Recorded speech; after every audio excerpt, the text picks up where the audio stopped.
le coaching gagnant. Yo les gens, c'est Flo Football, j'espère que vous allez bien, moi ça va. Alors aujourd'hui on se retrouve pour une toute nouvelle vidéo, débrief du match entre le PSG et Tottenham pour le compte de la Super Coupe de l'UEFA, victoire du Paris Saint-Germain. 4-3 au penalty, sinon 2 buts partout dans le temps réglementaire. Ça a été un match de dingue. Bref, n'hésitez pas à mettre un maximum de pouces bleus, de commentaires et on est parti, let's go. Déjà le début du match a été compliqué. On sentait que les joueurs étaient soit les joueurs étaient un peu fatigués, ou soit ils manquaient de rythme. Quand on voit les impacts, quand on voit le jeu, quand on voit, quand on voit par exemple aussi les coups de pied arrêtés. Enfin, ça a été très compliqué ce début de match contre Tottenham. Résultat, on se prend l'ouverture du score encore une fois sur coup franc. Bien évidemment, on a pris 2 buts sur coup franc, frère. Et le domaine aérien, ça restera toujours notre problème. Même si on avait réussi quelque part de peu à corriger, ça restera toujours notre principal problème. Match très compliqué physiquement pour certains joueurs comme Kvara, comme Hakimi, comme Doué, comme Barcola. Ça a été très compliqué pour aujourd'hui. Même Ousmane, le début du match a été très compliqué. C'était compliqué pour la globalité de l'équipe. Faut pas oublier qu'on a eu 3 semaines, qu'on s'est entraîné genre 6 jours, comme l'a dit Luis Enrique après le match. 6 jours d'entraînement. On a réussi à gagner contre Tottenham.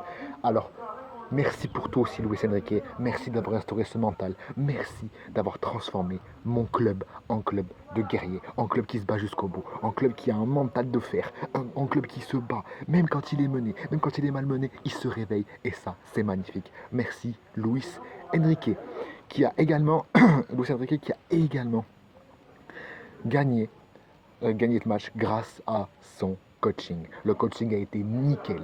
Entrée de Fabian, entrée de Lee, entrée de Ramos. Lee qui égalise sur une superbe frappe en dehors de la surface.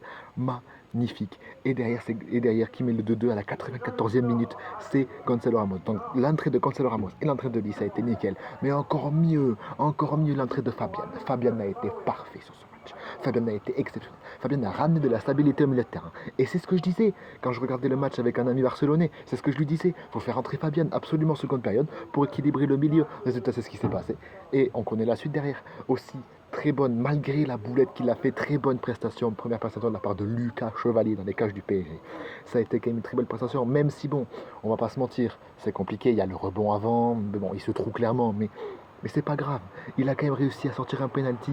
C'est le principal qu'on remporte ce match. J'y crois toujours pas à l'heure actuelle qu'on a réussi à renverser cette équipe de Tottenham. Même si cette équipe de Tottenham s'est un peu relâchée, mais justement, faut jamais se relâcher. Ça prouve qu'il faut jamais se relâcher, qu'il faut battre jusqu'au bout. Parce que cette équipe de Tottenham hier soir a été loin d'être ridicule. Loin d'être ridicule. Ils ont été exceptionnels. Ils ont été meilleurs que nous quasiment dans tous les compartiments du jeu. Ils ont été exceptionnels. Ils ont effectué un très bon pressing. Ils ont récupéré le ballon à chaque fois rapidement grâce justement à un très bon pressing. Ils ont réussi à se procurer des occasions exceptionnelles. Kudus a été exceptionnel. Spence a été exceptionnel. L'équipe en elle-même a été exceptionnelle de Tottenham. Ils n'ont pas à rougir de cette défaite. Le seul point rouge pour Tottenham, c'est plutôt le fait d'avoir relâché les efforts.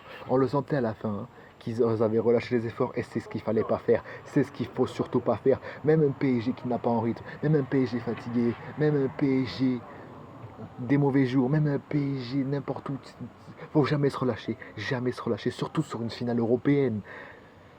C'est ouf, c'est exceptionnel ce qu'on a vu hier soir. Merci pour tout, Luis Enrique, tu es un génie. Luis Enrique, on t'aime. Luis Enrique, fais-moi des gosses. Luis Enrique, tu es mon idole. Luis Enrique, tu es mon père. Luis Enrique, tu es mon père. Le mec, il répète 2 fois, atroce.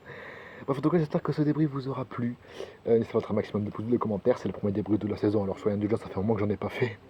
Bref, du coup, n'hésitez pas à mettre un maximum de pouces bleus, de commentaires, je ne sais pas déjà fait, à checker la description pour tous vos autres réseaux. Bref, ça c'était Flow Football. Prenez soin de vous. Et on se retrouve du coup logiquement dimanche pour le débrief de Nantes PSG. Ciao les amis, et allez Paris.